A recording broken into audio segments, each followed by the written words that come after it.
Fala galera, tudo bem? Bom dia, professor Rafael de Oliveira. Já trabalhamos o direito penal, o direito processual penal e hoje vamos começar a falar do direito constitucional, dos direitos e das garantias fundamentais. Primeira questão importante, pessoal, vamos tratar sobre a origem dos direitos fundamentais. Alguns doutrinadores de direitos fundamentais dizem que os direitos fundamentais tiveram início na Carta Magna de 1215. Nessa Carta Magna se buscava uma limitação aos poderes do rei João Sem Terra. Era uma limitação aos poderes da monarquia. Tudo bem, pessoal? Porém, muitos outros doutrinadores dizem que só dizer que foi aí, em 1215, torna-se insuficiente a título de origem. Canotilho, famoso doutrinador português, diz que os direitos fundamentais tiveram efetivamente início na Declaração Universal dos Direitos do Homem, na França, e na Declaração Americana dos Direitos e Deveres dos Homens nos Estados Unidos.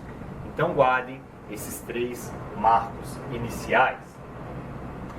Essas primeiras declarações que nós vimos aqui, elas visam frear o Estado absolutista, o Estado que não tinha limitação de poderes.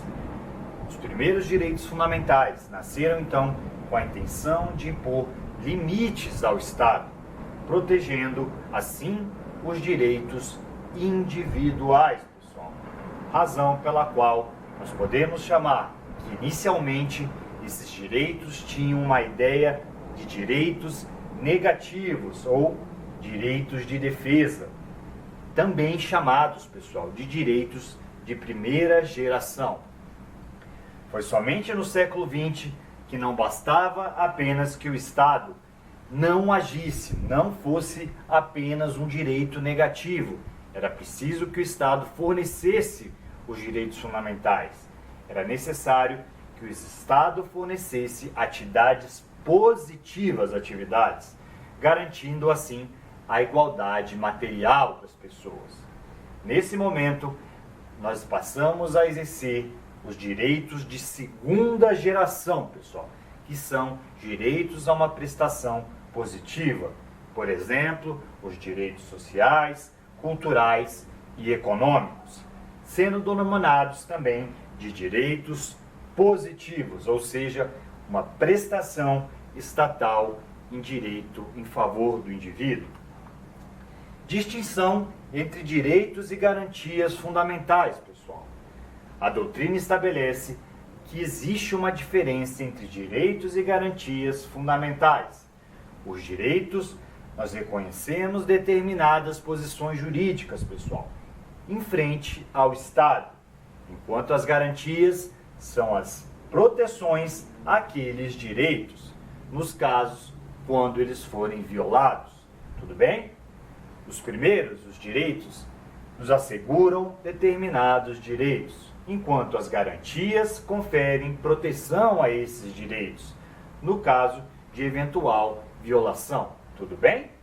Desse modo, ao direito fundamental de locomoção, lá no artigo 5º, nós temos a garantia fundamental do habeas corpus. Tudo bem? Então, guardem essa distinção entre direitos e as garantias fundamentais. Direitos fundamentais e direitos humanos. Qual seria essa diferenciação, pessoal? Os direitos humanos, nós teremos uma base justnaturalista. São pertencentes ao homem de forma universalmente considerado. Base justnaturalista. Não precisávamos que estivessem consagrados em qualquer ordenamento jurídico. Eles pertencem ao homem simplesmente por o homem ser considerado pessoa humana. Tudo bem? Esses seriam os direitos humanos. Já os direitos fundamentais têm origem a direitos relacionados às pessoas inscritas dentro dos textos normativos de cada estado. Tudo bem? eles vigoram dentro de determinada ordem jurídica. E quais seriam os direitos do homem, pessoal? É uma expressão justnaturalista que conceitua os direitos aptos à proteção global do homem, carecendo determinados direitos de qualquer positivação, tanto na ordem nacional quanto na ordem internacional. Tudo bem? Direitos fundamentais e garantias fundamentais, pessoal. O direito fundamental é o bem em si considerado, por exemplo, o direito à liberdade de se locomover. Já a garantia fundamental é o instrumento pelo qual a gente vai proteger esse direito fundamental. Por exemplo, como eu já disse anteriormente, o habeas corpus. O habeas corpus é o instrumento pelo qual nós protegemos a liberdade de locomoção. Características dos direitos fundamentais. Precisamos saber isso muito bem, pessoal. Os direitos fundamentais são imprescritíveis, ou seja, o não exercício daquele direito fundamental não faz com que ele desapareça, pessoal. No caso de violação, as ações que visam reparar um direito fundamental têm caráter imprescritível, dado a essa característica. Além de prescritível, os direitos fundamentais são inabieláveis, ou seja, inabilidade. Não é possível que a gente venda o direito fundamental a uma outra pessoa, tudo bem? Irrenunciabilidade, pessoal. Não se renuncia em caráter perene, para sempre. Eu não posso renunciar o direito fundamental em caráter perene. Inviolabilidade. Não é possível que o direito fundamental seja violado. Tudo bem? Universalidade. O titular dos direitos fundamentais são de natureza de todos os indivíduos. Todos os indivíduos possuem os direitos fundamentais. Caráter universal. Relatividade. Ilimitabilidade, ou seja, não existem direitos fundamentais de caráter absoluto. Tudo bem? Guardem bem essas características. Os direitos fundamentais, eles podem ser divididos em gerações. Nós temos o direito de primeira geração, que é o direito de liberdade, ou seja, ganhando o contorno dos direitos civis e políticos, principalmente impondo restrições ao Estado. O direito clássico de primeira geração é o direito de propriedade. São aqueles que possuem um status negativo. E os direitos políticos, status ativo. Direitos de segunda geração ou direitos de igualdade, pessoal. Aqui nós já temos uma ideia de uma constatação positiva, de um agir do Estado estabelecendo um direito de igualdade material. São chamados direitos econômicos, direitos sociais e direitos culturais. Na segunda geração, nós exigimos do Estado um fazer relacionado à saúde, ao trabalho, à educação. São chamados direitos prestacionais, direitos positivos. Direitos fundamentais de terceira geração, pessoal, relacionados à ideia de fraternidade. Eles têm a ver com o princípio da fraternidade, ou seja, protege uma titularidade coletiva, como, por exemplo, o direito ao meio ambiente e à paz. Estão aqui inclusos os direitos difusos. Direito de quarta geração. Paulo Bonavides diz que são chamados direitos à democracia, à informação e ao pluralismo político. Para Norberto Bobbio, os direitos de quarta dimensão são decorrências da engenharia genética, pois é ela que coloca em próprio risco a existência humana. Quando é possível, nós discutimos a possibilidade de manipulação de um material genético. Tudo bem? Destinatários dos direitos fundamentais, pessoal. Quem são esses destinatários? Podem ser as pessoas naturais, as pessoas jurídicas e até mesmo o próprio Estado pode ser um destinatário de um direito fundamental.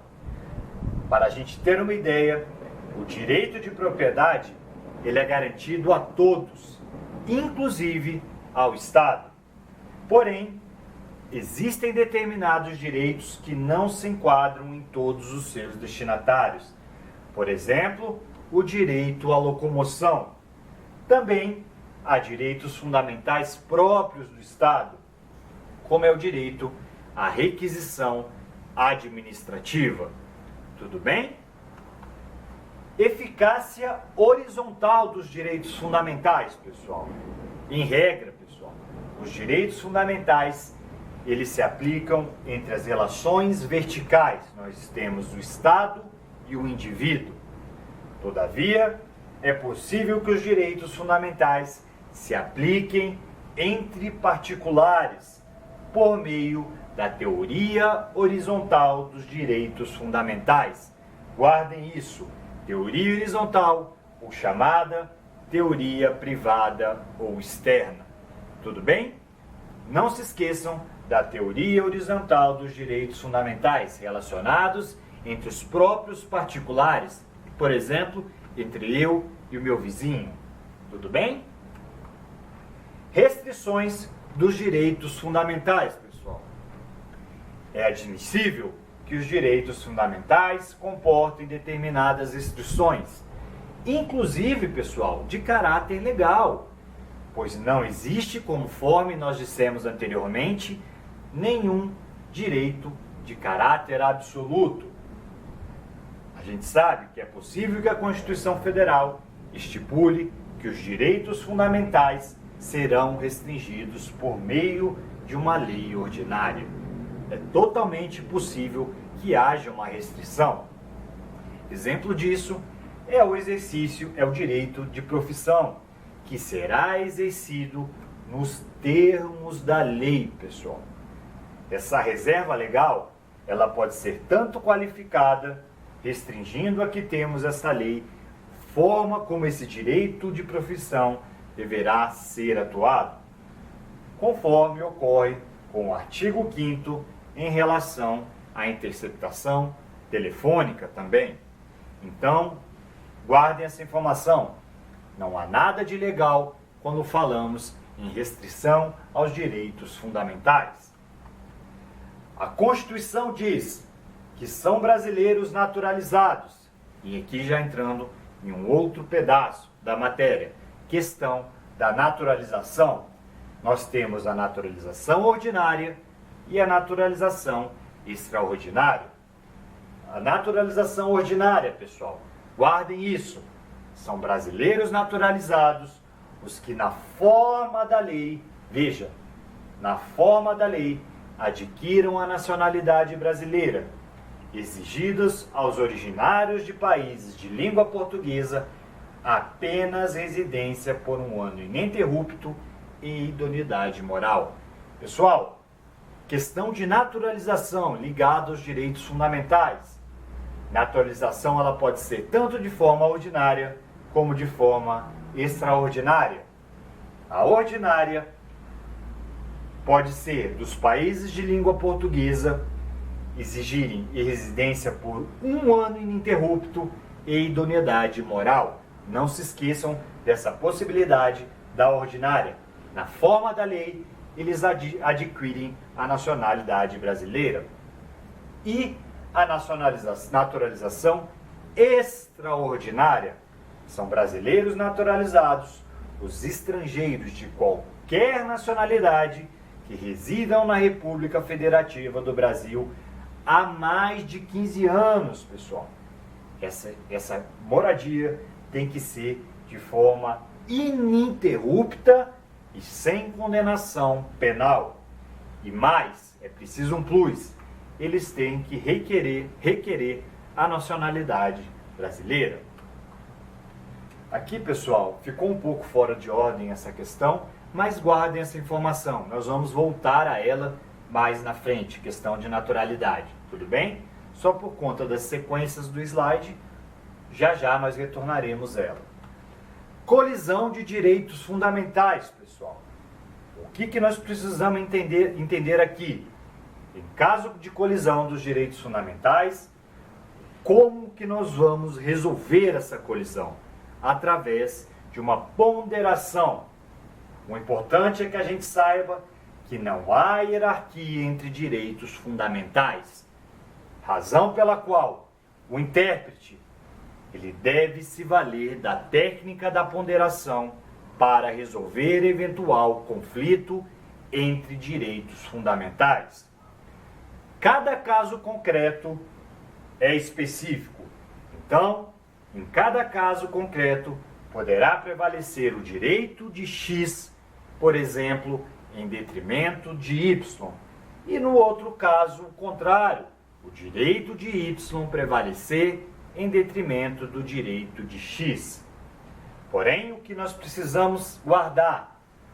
Sempre devemos tentar compatibilizar os direitos sem gerar um sacrifício de um direito fundamental. É necessário que, no caso concreto, a gente faça essa ponderação. Direitos fundamentais na Constituição de 1988, pessoal. Segundo a Constituição Federal de 88, os direitos fundamentais têm aplicação imediata. Artigo 5º, parágrafo 1º. Embora essa seja a regra, pessoal, em determinados casos, existem princípios ou direitos fundamentais que estão em normas de eficácia limitada, classificação de José Afonso da Silva. Razão pela qual, para que esses direitos fundamentais se apliquem, é necessário que haja uma efetiva atuação do poder público. Os direitos fundamentais, eles são considerados uma categoria aberta, pessoal. Isso significa que o rol de direitos fundamentais não é taxativo, ele não é exaustivo, ele não se esgota no artigo 5º, pessoal. Essa exaustividade está prevista no artigo 5º, parágrafo 2º da Constituição Federal. Tratados e convenções internacionais com força de emenda constitucional. Muito importante até lá para vocês na parte de direitos humanos. A emenda constitucional 45 de 2004 introduziu o parágrafo 3º do artigo 5º, dizendo: os tratados e convenções internacionais sobre direitos humanos que forem aprovados em cada casa do Congresso Nacional em 2 turnos, por 3/5 dos votos dos respectivos membros, serão equivalentes a emendas constitucionais.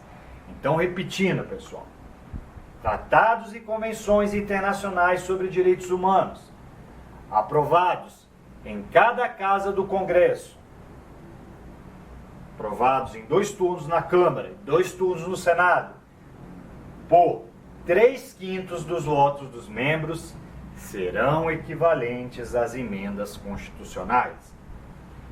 O Constituinte derivado, ele criou uma hipótese de norma de expansão do bloco de constitucionalidade. Então, os tratados internacionais de direitos humanos, poderemos fazer aí o controle de constitucionalidade com eles inclusos, servindo como parâmetro.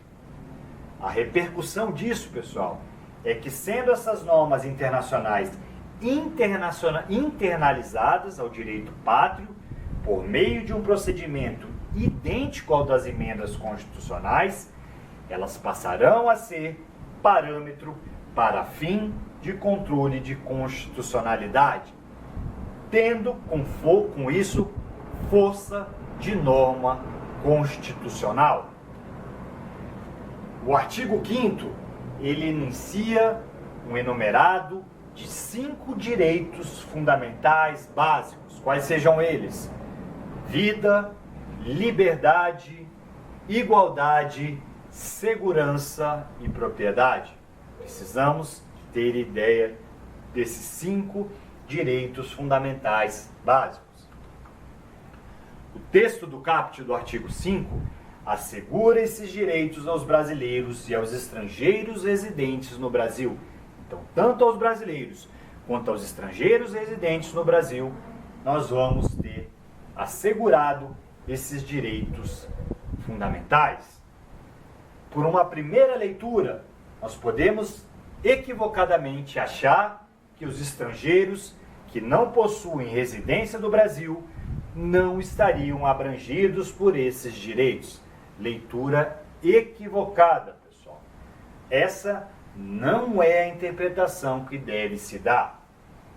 É mais do que pacífico na jurisprudência que os direitos fundamentais se estendem aos estrangeiros que também não residem no país.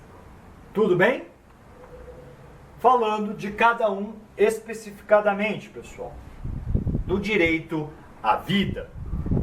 A vida, ela deve ser protegida de uma forma geral.